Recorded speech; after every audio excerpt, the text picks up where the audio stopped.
Okay. So good morning, everybody. So what I'll do is first show you some of the reasons why we created Taipy, where we come from, and all of this, and how different we are from all those new packages that come into existence on a daily basis. Then I will show you some code about Taipy, some demos. I'll show you also how it works in different environments. That's one of the rare tools that works basically as Python script, and you will see some graphics and some backend work. But it also works very well in notebooks. So you can have a full-blown interface within a notebook environment. So I'll show you that on local Jupyter notebooks. You can use this also on platforms where you redirect, using things like ngrok. You use Colab, Databricks, or some of the other platforms. Okay, so let's get started. So I come from a background of large companies. I worked for a company called Alog, which was acquired by IBM. And I spent my life basically developing AI projects for a long time for large companies. And all of this was developed in C++ initially, then in Java, JavaScript, all this stuff. And a few years back, we were tired of all these things. I remember having software. Installing them was taking like a minimum of 3 hours. So I said, let's do everything on Python, and we tried on real projects. So when I say a project, it's not an AI project, it's the whole software. It's the integration, the graphics, and usually you have end users also on the other side. And we discovered that Python is great, because we love Python to develop all these things, but there were some issues, with the product, hence the creation of Taipy. So Taipy has been created with a wide, maybe it was a bit too ambitious, but we really wanted to do anything from dashboarding, in Python, when you want to have nice dashboards and things, all the way to complex application, multi-user, that could be AI, simulation, optimization, mathematical optimization, a whole range of different types of application.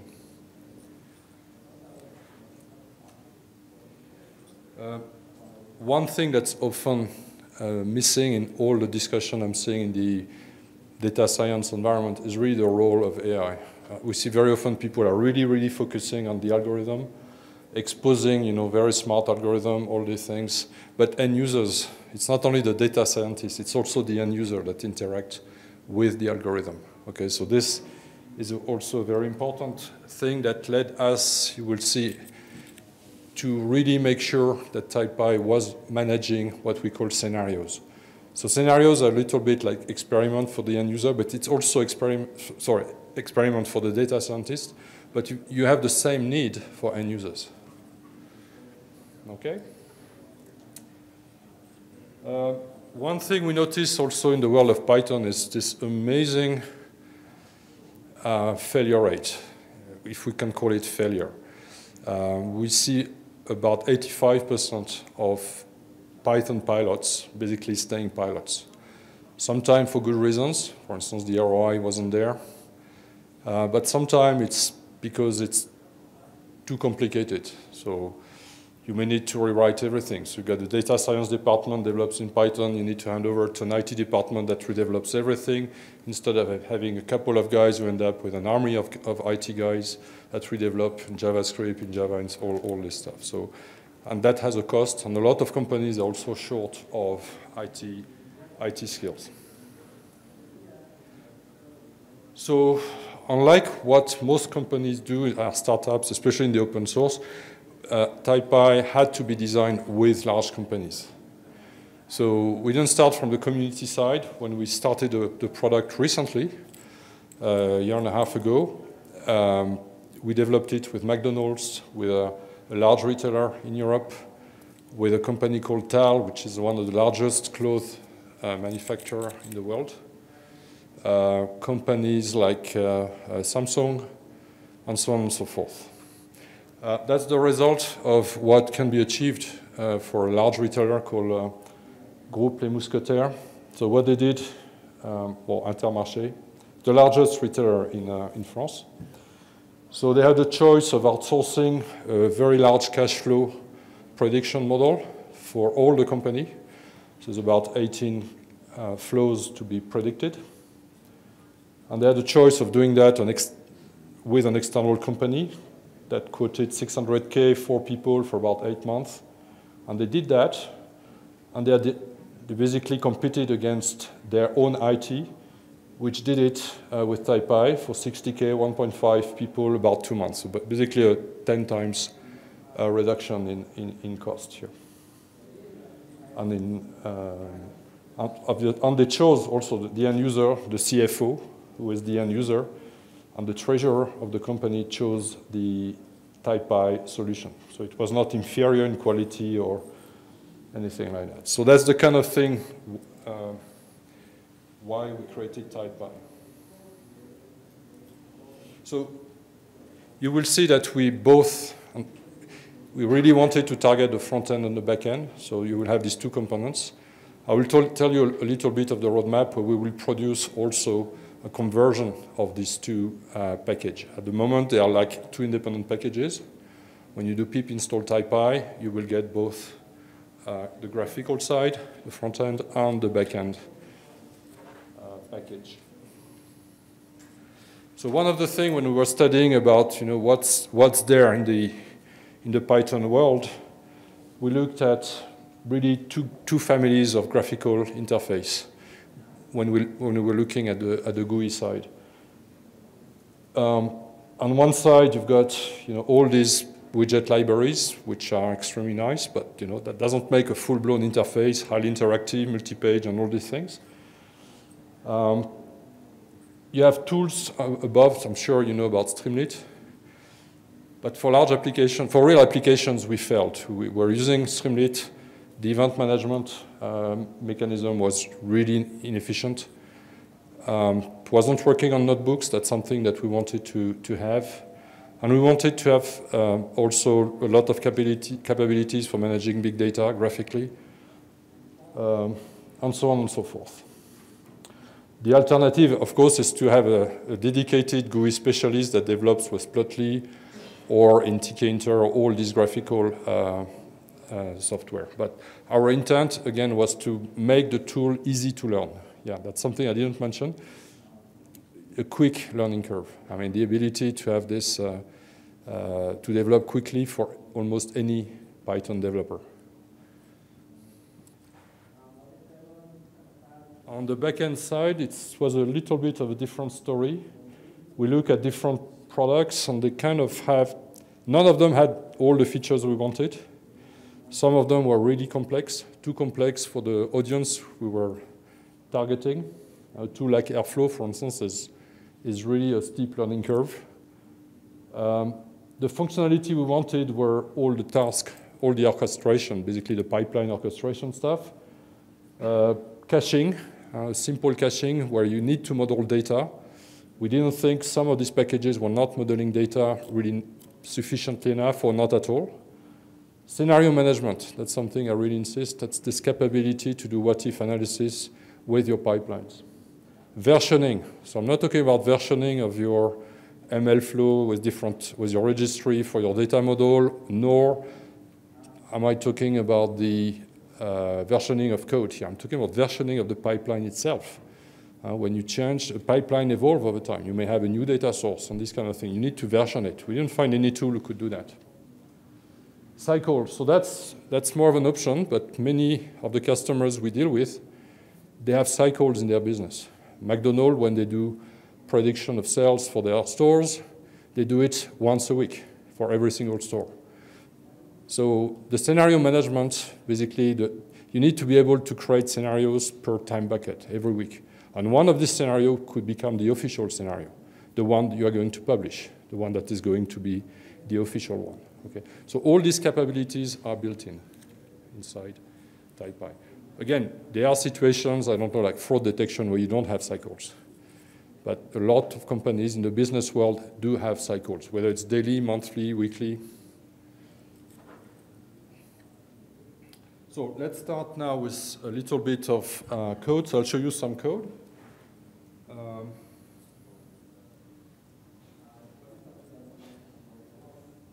So let's start a bit of code on the GUI side. So I'll start with something simple, so I get rid of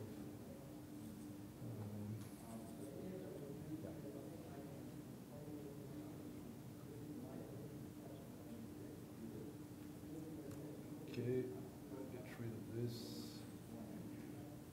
things here.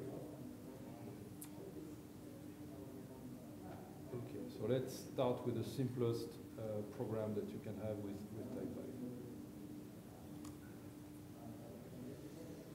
Okay, so in fact, you will see that Taipy is in fact an augmented markdown.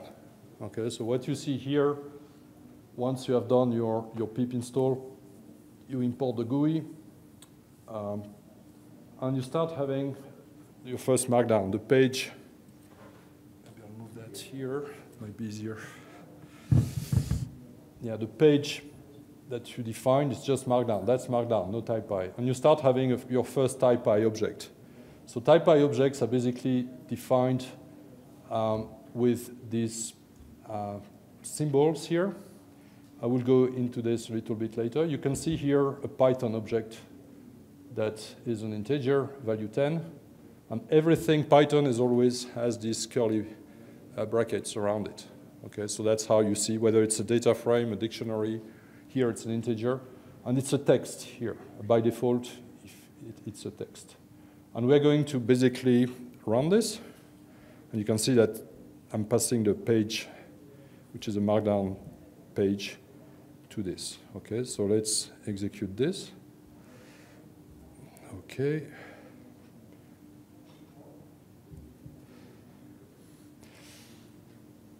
So it's going to spin off a web server. And you will see the thing appearing here. Maybe I'll try to do this. And you can see the code side by side here.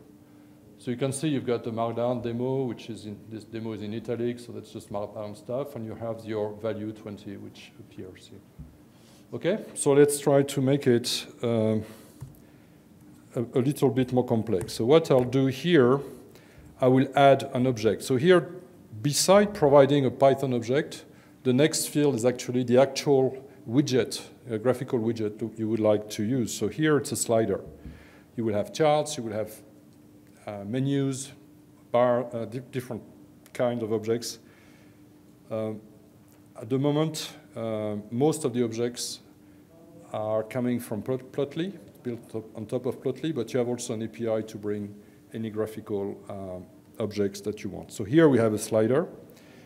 And here that's also some parameter, we call it property. After you define property, so you will have all the properties you can find for charts.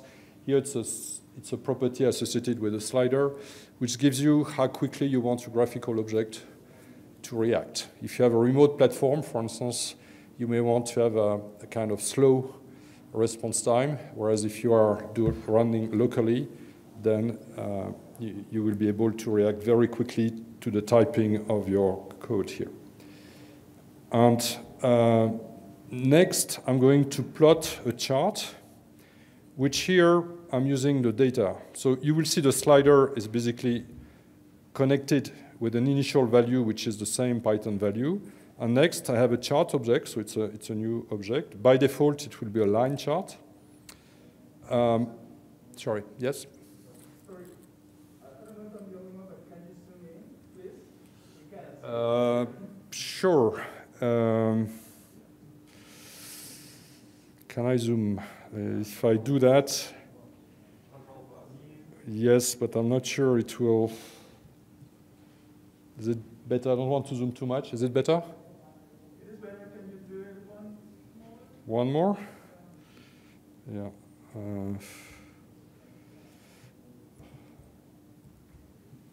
Sorry. Okay. Okay. So you will see there are a lot of parameters, in fact, that you can use. So, for instance, if, again, most of the tool like Streamlit, if you have a long run, for instance, you are launching a function when you click on a button, you are stuck.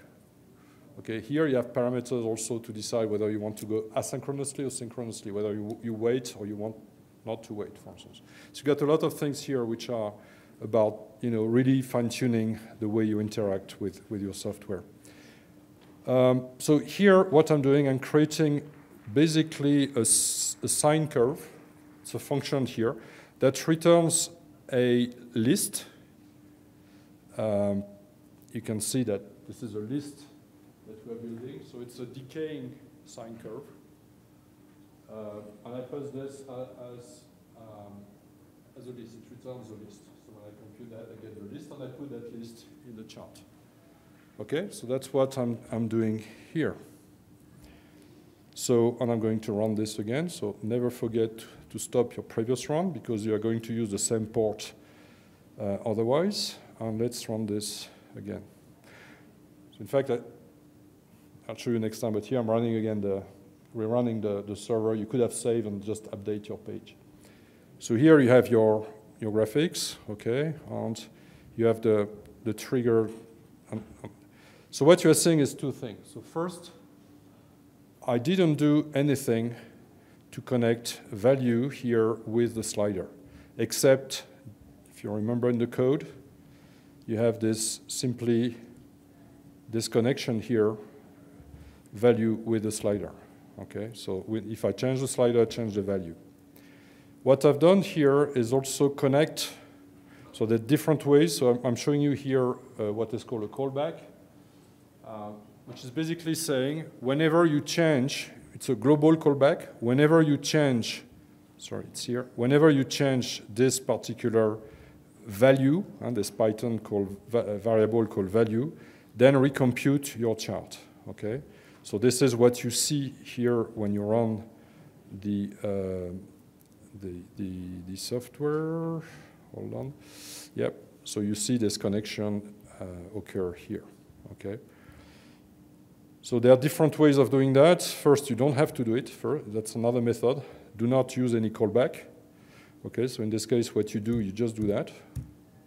Okay. And you pass directly the function call here. So you just put compute data of value directly in there. Okay, so if I can do that, sorry.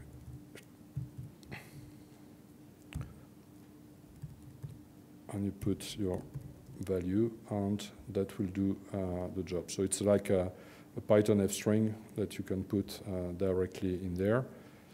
So if I do Control S, okay, I save that. If I update my page, sorry, if I update the page, you should have the same behavior.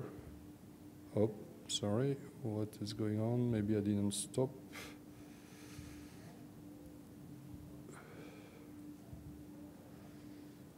Let me run. Oh, yes, I still had this running. So let me run again.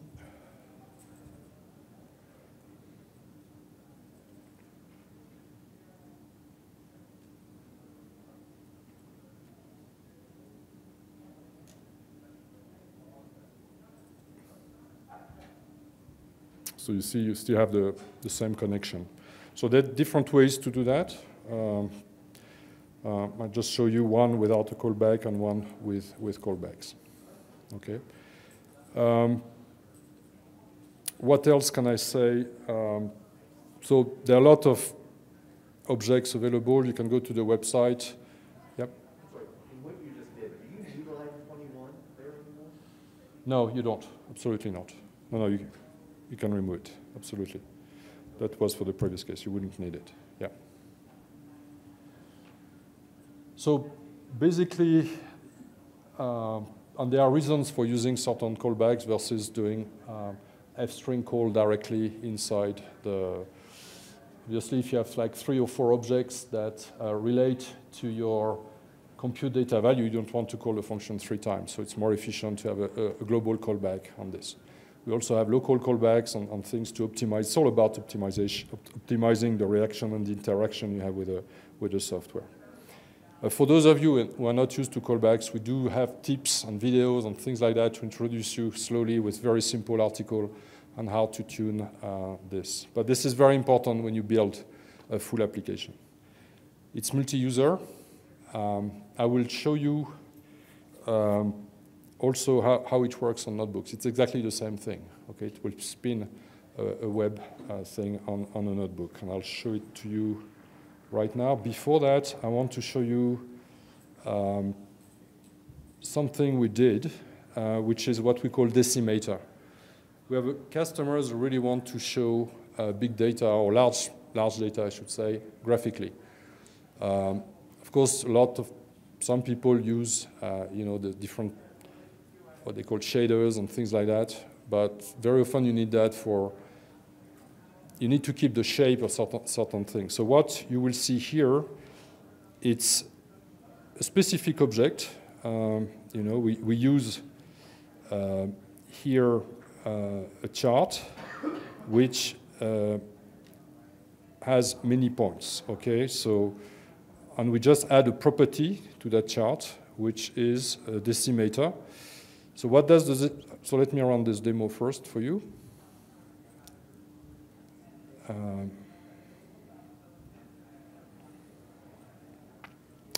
So here we'll just take a particular. You will see that over here. No, that's not the one here. Why? Yeah, because it's using this. I'm going to use this. So let's start again.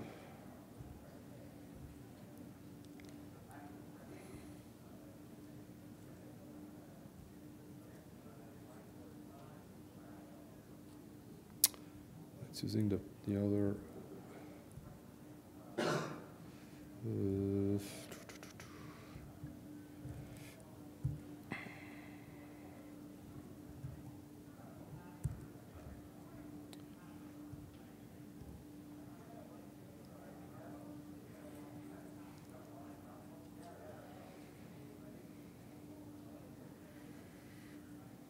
Okay.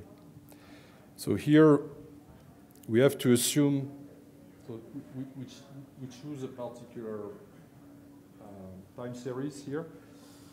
And let's assume it's a very large one. It could be an IoT thing. You may have a lot of points. Of course, if you show that in Python, it's likely to crash if you have too many points. So the first curve is the kind of curve that would crash. But I have to show you basically a curve where you have many points and how that curve evolves if you make it a decimator. So when you use a decimator, you say, I want to use 500 points. And it will remove all the points that least modify the shape of the curve. So you can see here, for instance, that the shape is respected. If I do some zooming, it will add points. It will still be 500 points. So the more you zoom, you maintain that capability. It works also very well with clusters to respect the shape of your clusters and things like that. So it's extremely useful for some of our customers. So that's just one of the algorithms that we have used also as part of Taipy. One thing I want to show you also before we move to the next, to Taipy Core is, sorry. Yeah, so that's basically the fact that it works on notebooks. Okay, so I'll show you. So here I have some collab stuff. I've got a notebook thing here, so I'm going to use the Jupyter notebook here. So I'm running Jupyter locally. So it's a small, sentiment analysis with some neural network involved here. So let's assume everything has been installed. here we just get your transformer engine loaded.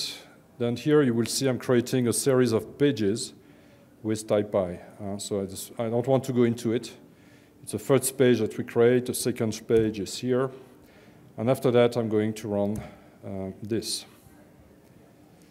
Okay, and it basically from your notebook, you will see this application like what you would do without outside of notebooks. Hopefully. So that's should be coming. So it's supposed to be a sentiment analysis. I think there are 2 pages that maybe we can have a look a little bit at the code. Well, I don't know why it takes so long. Should be.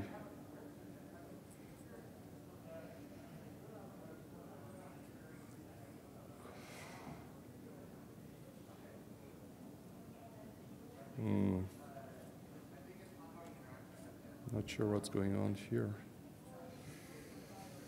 Oops. Well, that's not.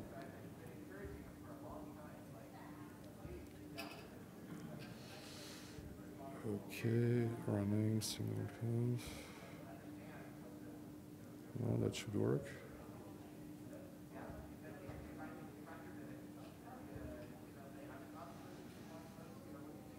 So let me try another time again. Was there any other notebook? That's the.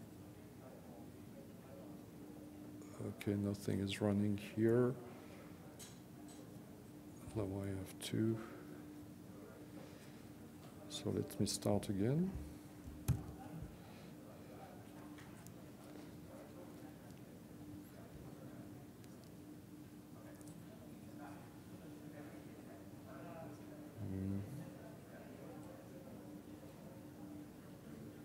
I think there must be some port issue here.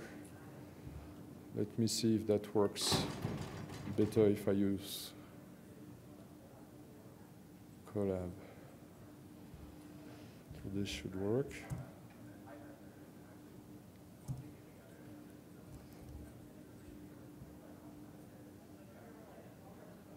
Transformer, yeah, I need to install that as well. This hasn't been installed. This will take a while. I think if I do it, I think it will take too long to.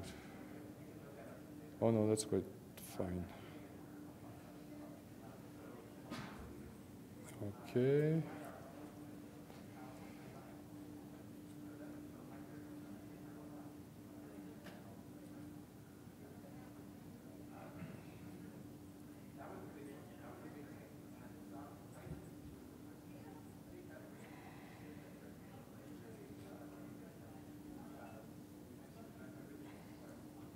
Yeah, just reinstalling everything here.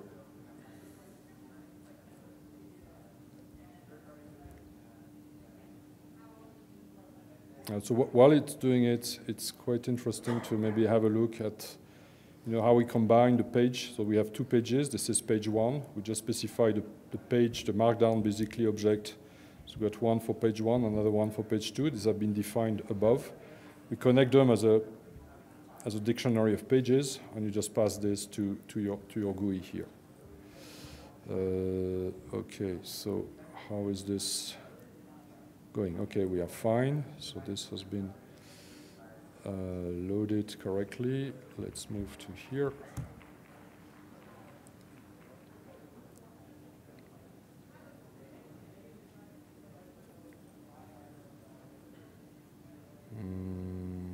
Yeah, and after that should be fine. Okay. This is page 1, this is page 2. And that's the thing we will be getting. And we go back to this environment here. With your token.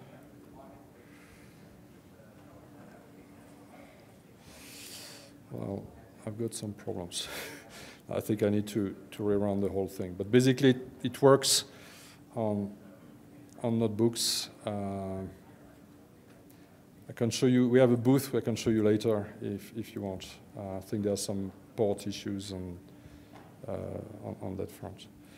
Okay, so that was for the graphical side. If you want, you can go to the website. You've got a step-by-step thing. You've got some tips. You've got some resources, demos that you can run with the code. And you've got the documentation. So for instance, you can see some of the graphics that exist inside Taipy GUI, the different visual elements that you have in there. So you have quite a few of these objects here. So let's go back now to the Taipy Core. So Taipy Core is a different object. So here on the visual code, and I'll be showing you first the editor for our pipelines. So here you will see that you can create graphically on the visual code your own pipelines very easily. So in blue, the blue box are all data nodes. The red boxes are tasks, and the pipelines are actually the tasks that you associate with them. Okay? A data node is a larger concept than you may think. It's not only about external data that you fetch, whether it's a CSV, a Parquet, or some other format. It can be also a parameter. Like here, for instance, the day is a date. It's a Python date. Object, that's also a data node. Okay, so it could be an in-memory object that you define here. Okay, so that's interactive. So that's an extension, a visual code extension that you install. By the way, on the visual code also for the GUI, you have the code completion to help you with the syntax and everything. So here, for instance, we can check the different parameters that we have created. So this particular initial data set is a data node. Yeah, the problem is that I zoomed a lot. So you've got all the properties. We know it's a CSV type. So you can have a wide range of data node types, but you can create your own very easily. So there's no limitation here. You define the path, the property, and you can define also the kind of data Python object you want to use. For instance, if you are dealing with tabular type of data, you can say, okay, that will end up, the passing basically of the result of this can be a data frame, could be a NumPy array, it could be a dictionary. That's your decision. Okay, so you can modify it here with a property if you want to. A task, in fact, that's a Python function. Okay, so you link that particular object so here you have the directory, it's a relative path. You've got the name, algo.pipe, and that's the function inside this config, this data. So you will have, sorry, that's not inside algo, sorry, and you've got this config function, which is clean data. Okay, so you've got clean data that you have defined inside your algo here. It's a pure Python function. Okay, so of course it's an editor, so you can create your a new data node.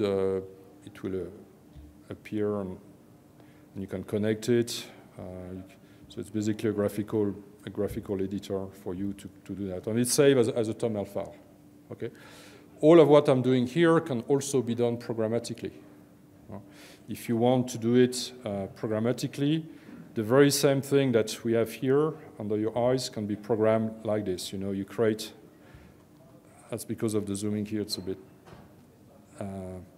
So you can see the different thing. I create data nodes with a function and so on and so forth to create the tasks and so on and so forth.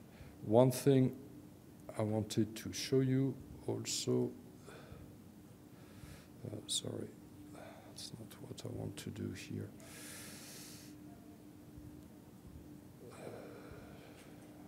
Okay.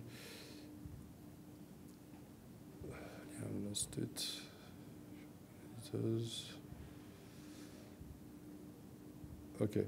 So one thing that we have in the configuration, so if you go to Toml, I want to, I lost it. I don't know how to get it back.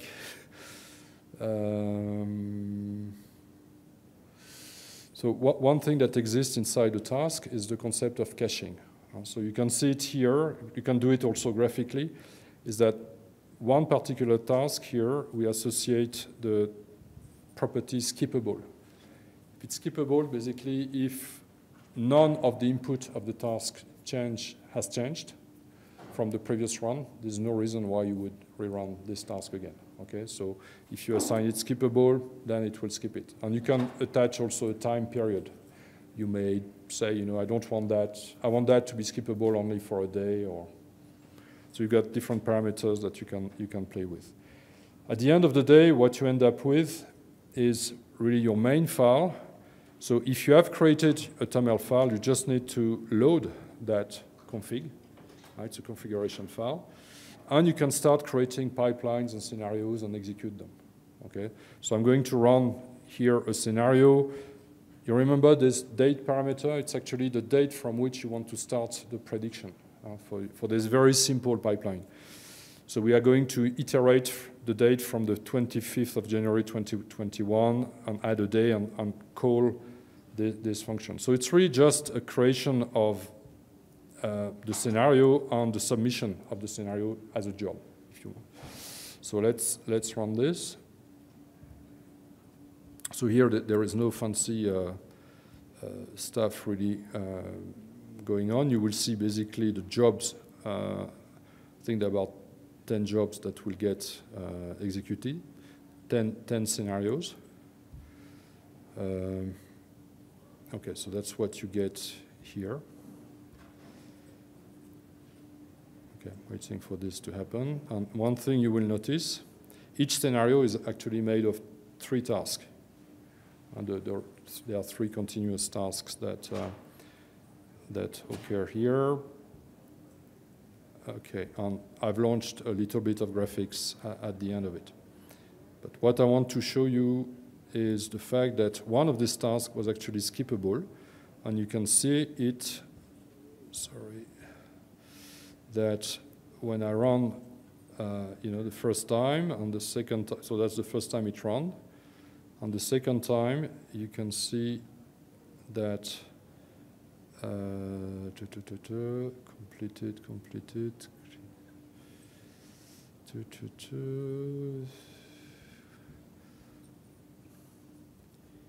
You will see, hold on, let me, the zooming, and that's not that easy.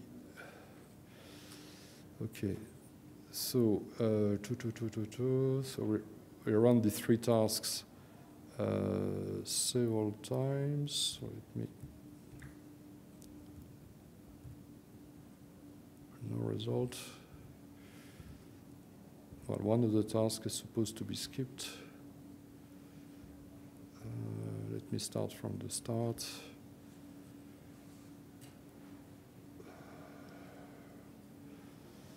Okay, so that's the first run. So this is the first prediction I'm running. And this is done. And it has never been returned. Yeah, again, this is funny. It doesn't seem to be skipped for some reason. Was it? I cannot check on the diagram. So here it's not being skipped, but normally it should be. I don't know why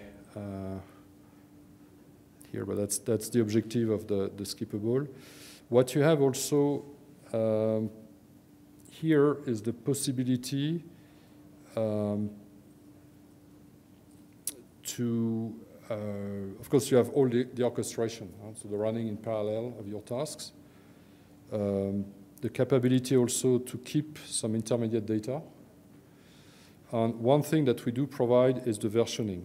So, for instance, one thing that we have here, so when you run, for instance, Python, you've got some first a list of your version with the -h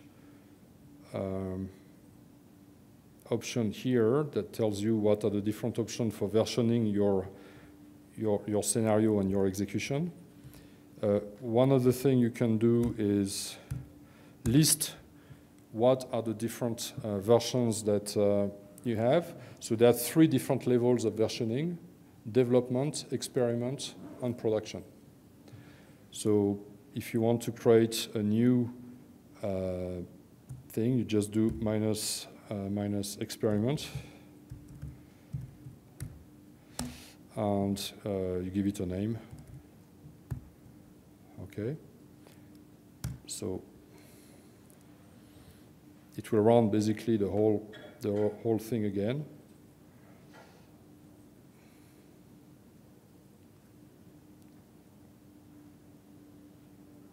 Okay, so there's just 10 different scenarios with different predictions that are being run. And okay, so here we execute it. Let's go back to the thing here. Okay, so if we want to look now at my list of versions, I have actually this test one that has been recorded as a new version. Okay, and once you have done that, you can create several of your development versions, and you can move one of these into production. The difference between experiment and production is the development, experiment, and production. Development, it will, each time you run, it will erase all the intermediate data that it keeps metadata for each of the runs and scenarios. If you, and eventually one of the experiments will actually become into production. If you modify your pipeline and you run it with a new, you run it again with the same version, it will complain. It will tell you you have modified something. So here, this is where we provide some tools to help you migrate your code so that it can work within the same version of your pipeline. Typically, if you change a little attribute from CSV file, for instance, the file that we are reading, which is a CSV file, you move it into, I don't know, Excel file or something else, it will notice it. If you add a new data node, a new source, it will tell you, there is a delta with the previous run, so your code needs to be ported. Okay, and we provide this capability because you have a lot of customers that work on a particular pipeline over time, and they want to keep and reuse the existing scenario. If you change your pipeline, unlike it's difficult to make that still useful. So we provide this kind of migration path when you have this kind to work across versions. Okay, so that's it on the Taipy Core side. Let me give you a little bit of background on the roadmap now. What we do. Up.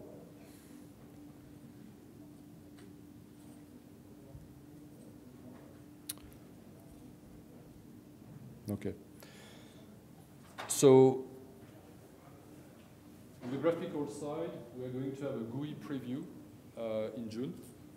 So while you are coding your graphics, you will see actually the layout of what you are coding appear while you are coding. So that will help you basically see really well without having to execute your code. We'll provide enhanced tables. So our tables are already quite nice. I mean, they are editable and all these things. You can enter data inside, but we'll provide more capabilities in terms of double indexes and pivoting and all these things.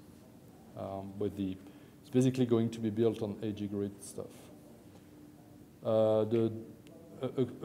An existing, we will provide basically some cascading style sheets.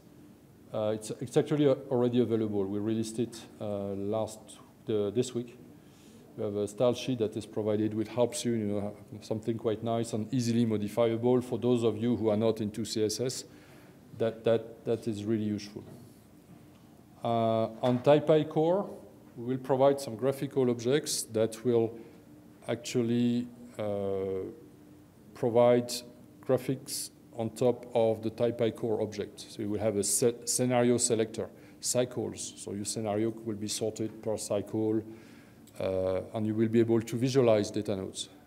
Okay, and you will be able also to query with natural language. So these objects will be predefined and ready to use. And you can see Taipy Core and Taipy GUI basically being combined. We are launching Taipy Cloud next week. So that's an open source. It's free, sorry, it's not open source. It's free for our community users. We are open source. I don't know if I mentioned this. So it will be a very easy way for you to deploy your app. So the application will need just to define the machine with some basic parameters. You will upload your zip file, and you will be able to admin your different machines and execute them also there. Okay, so we'll provide a decent machine, not a huge machines at this stage, but something that's quite useful for you to deploy your application. Okay, so I think I've covered most of the thing I wanted to cover here, and I'm open for questions. And I want to apologize also for, I'm not the one who's supposed to present, so that's why it was a bit of a hiccup with some things I wanted to show you. But yeah, all of this is basically being used in large applications again. And that's something that the software has been used in very large organizations, has been tested, even though it's fairly recent. And the idea is really to be able to cover the whole spectrum of application building. Okay, any questions?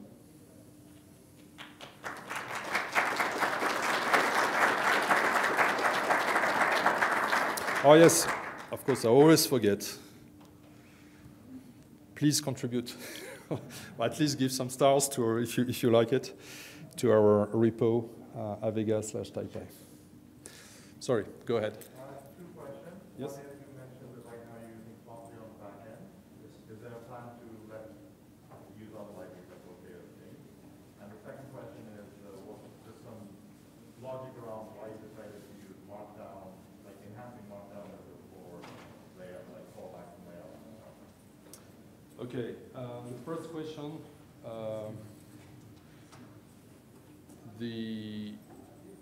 so first of all, I mentioned that we have an API, which is fairly easy to use to connect with any JavaScript libraries.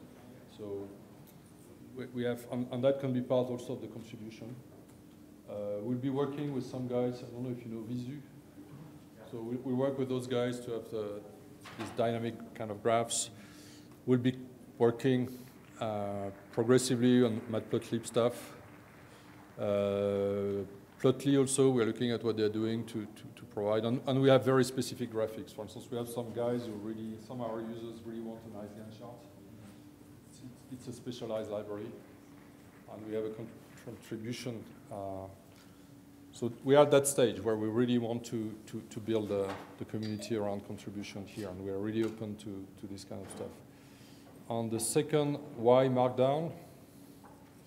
Well, Markdown provides you already a network, a framework, sorry, for a lot of the look and feel. It's a documentation kind of language, if you want. So we benefit from this. And we had to design, of course, the syntax for embedding this. And we have done testing also. We had different ideas at the beginning. We look at three or four different options. That's the one that seemed to be adopted by our customers.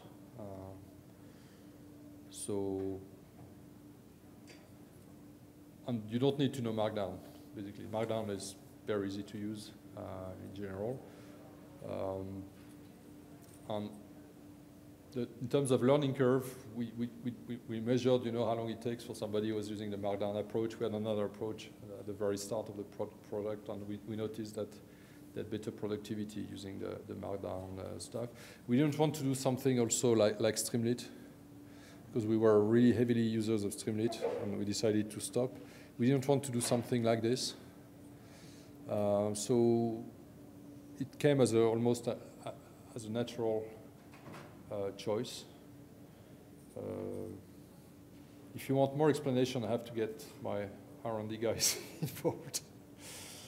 But that's the gist of it. And it's also something where you don't see it here, but it's extremely efficient. A lot of the work has been spent on having a very efficient interface here in terms of interactions, instead of dealing with different size of data, multi-user, not being locked when you do a long run. You want to be able to move, but you need to decide. You can decide that. When you work on a remote platform, there's this refresh rate as a parameter also. So it could be as complex as you want. You have this level of customization that we didn't want to give away. I mean, that's why I'm not very keen to say, our marketing guys want to say we are low code, but I'm very careful with that. First, as a Python developer, I don't like to use low code in general. And low code means a lot of different things. Very, very low code stuff. We are not really low code, but we program very quickly. And we understand you need customization. You need a very high level. So we kept that in mind to try to build something which is efficient and can build a complete application, not only pilots. Of course, you can use it for pilot. But at the same time, maintain a high level of customization. So that was and to avoid a mistake that we have seen. It's not really a mistake. I think a tool like Streamlit at the start was really developed for pilot, not for real application. And since we are seeing also a lot of CIOs, we have really two types of customers and prospect. We have an enterprise version, by the way, which is only providing support on the LDAP connection security stuff, but then feature-wise it's the same. But when we talk to our prospect, we have really two types of customers. We have customers who are absolutely, they know everything about the Python ecosystem. Most, for instance, in finance, not surprisingly, they know absolutely everything. And you have to fit Taipy within their ecosystem. And you have to be very technical, go very deeply to see how it fits. And you've got beginners. It could be big company with CIO, and they just start on Python. And they see this as a platform also to gently make them and easily develop full applications. So we cater for both kind of, but it's a big gap.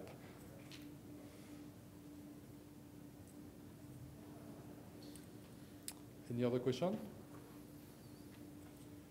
So thank you for your patience, and again, apologies for being late and not being able to show you everything here.